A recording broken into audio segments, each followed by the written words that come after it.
కాదు, supreme court judges, వివిధ విఐపీలు, వివిఐపీలు అందరూ వస్తారు. ఆ భద్రత కూడా మాదే బాధ్యత. ఆ భద్రత నేపథ్యంలో మేమందరం కూడా ఎట్టి పరిస్థితుల్లోని విఘాతాలు, శాంతి భద్రతలు విఘాతం కలిగించకూడదని చెప్పి నోటీసులు ఇస్తే దాన్ని ఈ రకంగా మాట్లాడి టాపిక్ని డైవర్ట్ చేయడానికి నోటీసుల వైపు తీసుకొచ్చాడు. ఇతగాడు మళ్ళీ మేమేదో డైవర్షన్ పాలిటిక్స్ చేస్తున్నామని మాట్లాడతాడు. అని ఇప్పటికీ కూడా మేము స్టాండ్ అయి ఉన్నాం. కల్తీ నెయ్యి ఉంది, కల్తీ నెయ్యి అయితే లడ్డూ ప్రసాదంలోని కల్తీ నెయ్యి చేర్చారు, కల్తీ నెయ్యితో ప్రసాదం తయారు చేయబడింది. దాని గురించని ముఖ్యమంత్రి హోదాలో ఉన్న చంద్రబాబు నాయుడు గారు కానీ, ఉప ముఖ్యమంత్రి హోదాలో ఉన్న పవన్ కళ్యాణ్ గారు కానీ, లోకేష్ బాబు గారు కానీ మేమందరం మాట్లాడుతున్న ఈ నేపథ్యంలో దాని గురించి మాట్లాడండి అంటే దాని గురించి మాట్లాడకుండా నేను మెట్లు ఎక్కుతాను, ఏంటది దర్శనానికి వెళ్తాను అని చెప్పి డైవర్ట్ చేయడానికి ప్రయత్నం చేసింది నువ్వు. ఈరోజు మళ్ళీ తిరిగి డైవర్షన్ పాలిటిక్స్ అని చెప్పి మా మీద మాట్లాడే పరిస్థితి కనిపిస్తూ ఉంది. ఈ నేపథ్యంలో ఒక గోల్డెన్ వర్డ్ వచ్చింది నిజంగా, లడ్డు నాణ్యత అట, లడ్డు టేస్ట్ అట. అరే నాకు అర్థం కాంది, జగన్మోహన్ రెడ్డి ఏ రోజైనా లడ్డు టేస్ట్ చేశారా? తిరుమల తిరుపతి దేవస్థానం ప్రసాదం లడ్డూని ఆశీర్వాదానికి అక్షతలు వేస్తేనే 10 సార్లు దూకున్నాడు అక్షంతలన్నీ అయిపోయినంత వరకు. ప్రతి టీవీ వాళ్ళు కూడా చూపించారు. అది ఎక్కడ? మండపంలోనే. ఎక్కడ ఆశీర్వాదం ఇచ్చిన ఆ మండపంలోనే. ఇంకా సాల్వ్ అయ్యక ముందే అక్షంతలు వేసిన దానికి, ఆ పంతులు అక్షంతలు వేసిన దానికి మనమైతే ఆ అక్షంతలు ఎప్పుడు ఉంటాయా, ఉంటే బాగున్ను, రోజంతా ఉంటే బాగున్ను, ఆశీర్వచనం అనుకొని మనం చక్కగా బయటకు వస్తాం. అక్కడే 10 సార్లు దువ్వాడు ఆ క్రాఫ్ని. దువ్వేసి తీసేసినోడు ప్రసాదం గురించి మాట్లాడుతున్నాడు.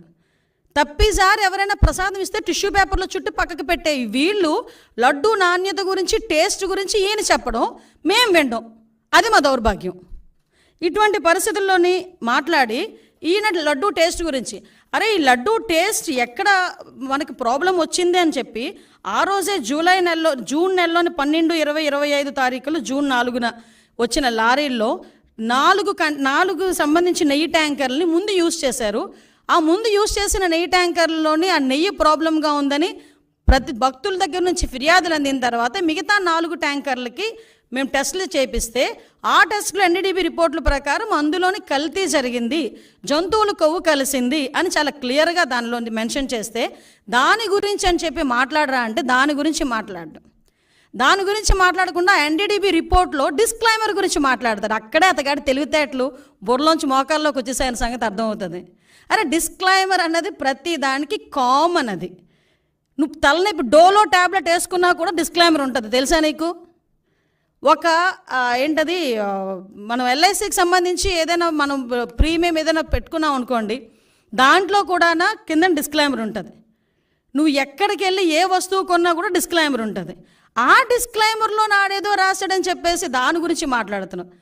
వీళ్ళు జరిగిన తప్పుని కప్పిపుచ్చుకునే ప్రయత్నం చేస్తున్నారు తప్పించి జరిగిపోయిన తప్పుని జరిగిందని ఒప్పుకోవడం కానీ దానికి క్షమాపణలు కోరడం కానీ జరగట్లే, అది కనిపించట్లే. ఆవిడ అనకూడదు కానీ స్పీకర్ పొజిషన్లో ఏం మాట్లాడతాడండి? ఆవట పామాయిలు ఈ సంబంధించిన ఆయిల్ ఫుడ్ ఎక్కువ తినేసిందంట, అందుకని ఆ వచ్చిన పాల్లోనే అందులోకి వచ్చిన నెయ్యిలోని కూడా కొవ్వు కలిసిందట. ద గ్రేట్ జనరల్ సెక్రటరీ, అతను పెద్ద లాయరు, అతగాడు మాట్లాడతాడు పంది కొవ్వు రేట్ల గురించి మాట్లాడతాడు. అంటే వీళ్ళ తాలూకా స్థాయి, వీళ్ళ తాలూకా ఆలోచన పరిజ్ఞానం ఎలా ఉందో ఆలోచించండి. అంత కాస్ట్లీ పంది కొవ్వట ఈ నెయ్యిలో కలిపేస్తారా అని అడిగాడు. అంటే అతగాడి తాలూకా తెలివితేటలు ఇలాంటి వాడిని పెట్టుకుని చేశారు.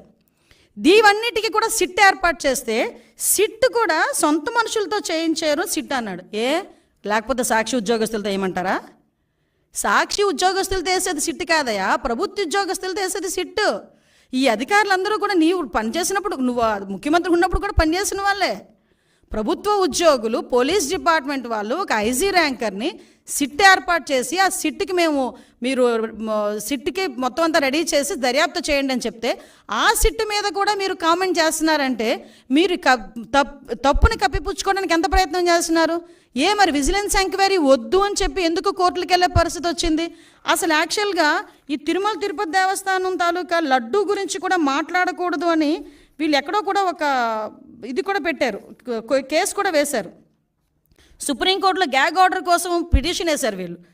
అసలు ఎక్కడ కూడా లడ్డు వ్యవహారం గురించి మాట్లాడకుండా ఉండాలి అని చెప్పి.